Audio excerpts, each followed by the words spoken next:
اعوذ باللہ من الشیطان الرجیم بسم اللہ الرحمن الرحیم اللہم صلی علی سیدنا محمد معدن الجود والکرم وآلہ وسلم۔ سامعین و ناظرین اکرام، السلام علیکم ورحمۃ اللہ وبرکاتہ۔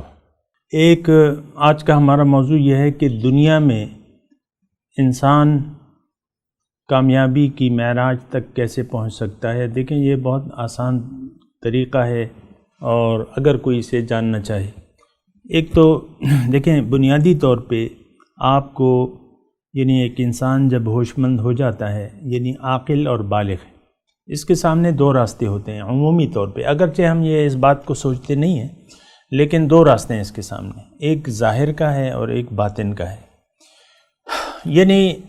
ایک دنیا داری اور ایک اللہ۔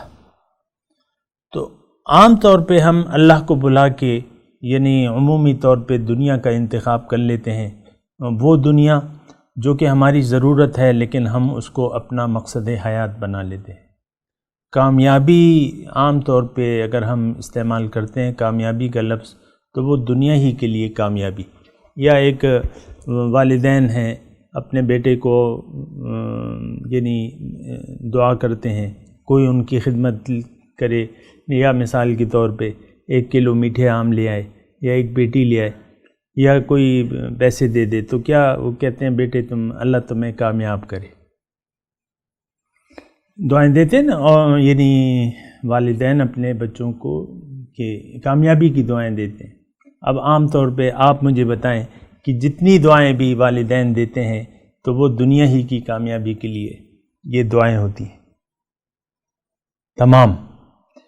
یا بیٹی کو رخصت کر رہے ہیں تو والدین کے بچے اللہ تمہیں اپنے گھر میں خوش رکھے، اس کے علاوہ کوئی دعا ہوتی ہے؟ بس تمہیں اپنے سسرال میں اللہ تعالیٰ تم قدم جما لینا اچھی طریقے سے۔ تو یہ ہے نا کہ یہ انسان، یہ دیکھیں ہماری ذہنیت جو ہے وہ ایک ذلیل ذہنیت ہے، دنیا دارانہ ذہنیت ہے، اور ہم اپنی معراج تک بھلا چکے ہیں۔ یہ آج میں اگر الفاظ کہہ بھی رہا ہوں آپ کو، تو اس کا یہ بھی ایک نیا موضوع یا نئی بات لگے گی کہ دنیا میں کامیابی کی معراج، یہ ہمارا آج کا موضوع ہے نا، لیکن کون سی معراج ہے؟ انسان پڑھ لکھ کے اعلیٰ عہدے پہ چلا جائے اور اچھی زندگی کا آغاز کر دے، اور چلو مل بھی جائے اسے دنیا۔ اول تو حسب خواہش ملتی نہیں ہے کسی کو، یہ تو اللہ تعالیٰ کی مرضی ہے کہ کسی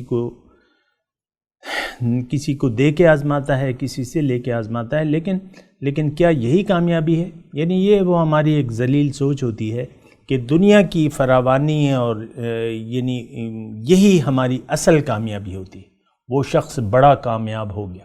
آپ دیکھیں ہمارے جو میڈیا ہے وہ ملینر اور بلینر کی باتیں، اور ان کی ٹاپ لسٹ بنتی، رینکنگ ہوتی ہے اس کے پاس اتنے ارب ڈالر ہیں اور اس کے پاس اتنے ارب ڈالر ہیں۔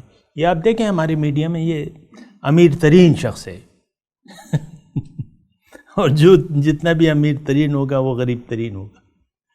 تو بہرحال یہ ہماری کامیابی کی ہماری ذہنیت ایسی ہے، نیچ سوچ ہے نا۔ تو میں یہ آپ کو کہہ رہا ہوں کہ دنیا میں انسان کو اللہ تعالیٰ نے معراج کے لیے پیدا کیا ہے، یہ ایک بات نوٹ کر لیں۔ ہر انسان اپنی معراج تک پہنچ سکتا بھی ہے اور اسے پہنچنا بھی چاہیے۔ انسان کی معراج کیا ہے کہ یہ اللہ سے واصل ہو جائے۔ موت کو ہم کہتے ہیں نا وصال، اس میں ہماری جو روزمرہ کی گفتگو ہے اس میں بھی اچھے الفاظ ملتے ہیں۔ وصال کا مطلب ملاقات اور ملنا، لیکن یہ وصال جو ہے اگر آپ نے زندگی میں نہیں حاصل کیا تو موت آپ کے وصال کا ذریعہ نہیں بن سکتی۔ زندگی میں آپ نے وصال کرنا ہے، پہنچنا ہے، رب تعالیٰ کو راضی کرنا ہے، وصال آپ کو مل جائے گا دنیا میں بھی۔ تو انسانیت کی معراج ہے، اور معراج تک پہنچنا لازم ہے۔ تو یہ کیسے ہوگا؟ یہ اس وقت ہوگا جب آپ کو یہ پتہ ہو کہ میری ایک معراج ہے اور میں نے اس تک پہنچنا ہے۔ ہر انسان کی معراج ہے، انسان معراج کے لیے آیا ہے، لیکن کیسے ہو سکتی ہے کہ جب یہ واقف ہو جائے کہ مجھے کرنا کیا ہے، جب اس کو پتہ ہی نہ ہو۔ ایک ڈرائیور کو آپ گاڑی تھما دیں، ٹنکی اس کی بھر دیں اور خرچے کے لیے پیسے ہی دے دیں، لیکن اس کو اس کی منزل نہ بتائیں کہ تم نے جانا کہاں ہے، وہ اپنے یعنی نہ وہ آپ سے پوچھے، تو کیا وہ وہاں پہنچ جائے گا جہاں کے لیے گاڑی دے رہے؟ یہ دنیا تو ایک سفر ہے اور آپ کی ایک منزل ہے، اور منزل کیا ہے؟ اللہ۔ آپ کی منزل اللہ کی بجائے باطل، حق کی بجائے آپ نے منزل باطل کو بنا لیا، تو وصال تو رہ گیا۔ پھر اللہ سے وصال جو ہے آپ نے مقصد ہی نہ بنایا، تو جب مقصد نہ بنایا تو کوشش کیا ہوگی؟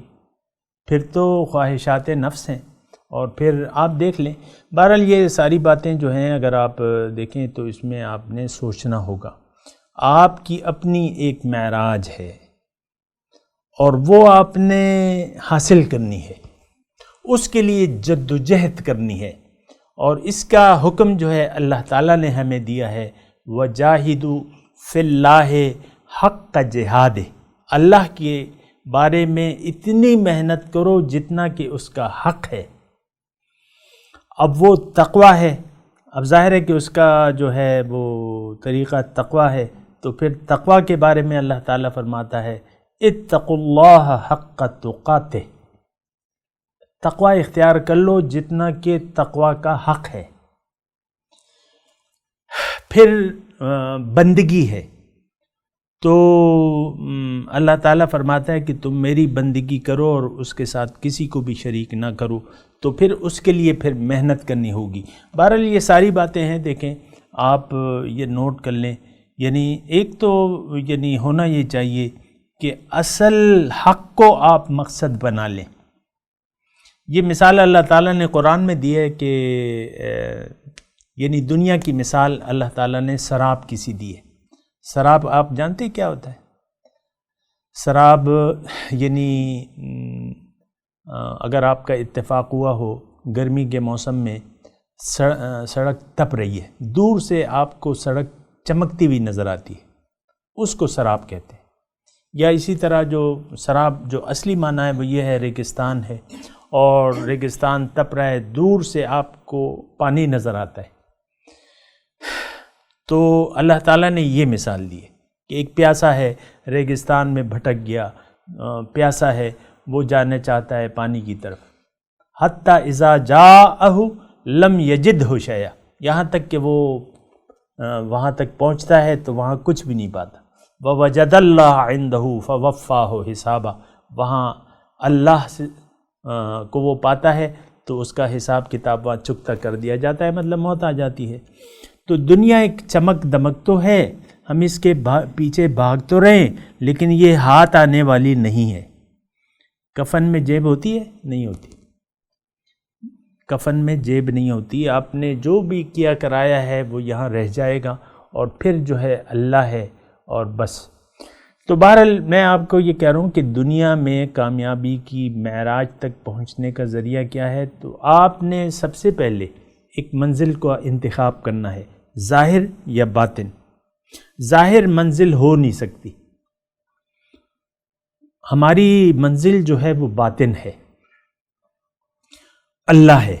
اللہ کو منزل بنا کے دنیا میں زندگی گزاریں، لیکن کیسے؟ اس میں آپ اپنا اختیار اللہ کے حوالے کر دیں، مال و جان کو اللہ پہ بیچ دیں، اور وہ مال و جان اللہ تو مالک ہے، لیکن اصلی مالک کو لوٹا دیں۔ کون ہے؟ اللہ۔ اب وہاں اس کا طریقہ کیا ہے کہ آپ یعنی عملی طور پہ کیسے کریں گے؟ آپ ایک انسان کے حوالے کر دیں گے اپنے مال و جان کا اختیار، یعنی یہ رسول صلی اللہ علیہ وسلم، ان کو یعنی اپنے مال و جان کا مالک اس کو سمجھ لیں گے آپ، کیونکہ وہ اللہ تعالیٰ کے رسول ہیں، اللہ کے نائب ہیں، خلیفہ ہیں زمین میں۔ تو ان کی مرضی سے پھر آپ وہ اختیار استعمال کریں گے، اور تو پھر آپ اپنی زندگی کی معراج تک پہنچ جائیں گے۔ اور اس کے ساتھ یعنی میں یہ الفاظ بھی بڑھا دوں، آج خلیفۃ اللہ کو آپ نے ڈھونڈنا ہوگا اور اس کو حوالے کر دینا ہوگا اپنا مال و جان کا اختیار، کیونکہ وہ اللہ تعالیٰ کا نمائندہ ہے۔ تو آپ یعنی جو خلیفہ ہے اللہ تعالیٰ کا، جو نائب ہے، خلیفہ ہے، اس کو آپ نے ڈھونڈنا ہے اور اپنی مال و جان میں استعمال اس کی مرضی سے کرنا ہے۔ وہ آپ کو اللہ کی مرضی بتائے گا تو اس طریقے سے آپ اپنے مال و جان کو استعمال کریں، تو پھر کیا ہوگا کہ آپ اپنی زندگی کی معراج تک پہنچ جائیں گے۔ یہ بات نوٹ کر لیں، کوئی بھی سوال ہو تو آپ پوچھ بھی سکتے ہیں، واٹس ایپ کر سکتے ہیں اور ای میل کر لیں، ویسے ہی پوچھ لیں، لاکھ طریقے ہیں۔ لیکن یہ ہے کہ جو بھی آپ کے ذہن میں سوال آتا ہے، اکثر یہ ہے کہ ہم یعنی سوالات ایسے نہیں آتے کیونکہ ہم اس بازار کے خریداری نہیں ہیں۔ ایک یعنی سٹور بڑا پڑا ہے، بڑی اچھی اچھی قیمتیں ہیں اور سستی ہیں، لیکن آپ جاتے ہیں ایک اچٹتی ہوئی نگاہ ڈالتے ہیں اور آپ وہاں سے کوئی خریداری کرنا ہی نہیں چاہتے، تو پھر آپ قیمت کا سوال بھی نہیں کرتے کہ بھئی اس کی کیا قیمت ہے، کیا طریقہ ہوگا۔ تو اکثر عام طور پہ یہ دیکھا جاتا ہے کہ کوئی سوال ہی ذہن میں نہیں ابھرتا، بس سن لینا ہی ہم کافی سمجھتے ہیں۔ بہرحال یہ عملی زندگی ہے، اسلام ایک عملی دین ہے، اس کی ایک منزل ہے، اس کی ایک معراج ہے، اور وہ معراج اگر کوئی پہنچنا چاہتا ہے تو پھر اس کو اللہ تعالیٰ نے طریقہ اس کا یہ بتایا ہے کہ فَاسْأَلُوا أَهْلَ الذِّكْرِ إِن كُنتُمْ لَا تَعْلَمُونَ، یعنی اہل ذکر سے پوچھو اگر تمہیں علم نہ ہو۔ وآخر دعوانا ان الحمد للہ رب العالمین۔ مولاي صل وسلم دائما ابدا على حبيبك خير الخلق كلهم